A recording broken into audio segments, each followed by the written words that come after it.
Dahil tatay ko nga yung ano dyan, parang gano'n ko tayo, medyo kapag. Eh?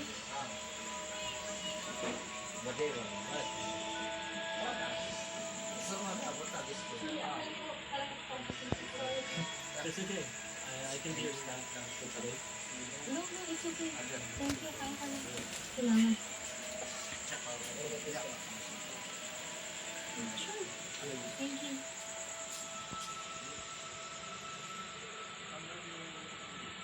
There you are. So you met?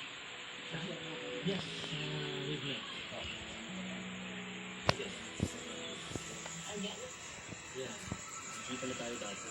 Kita kayo sa cemetery.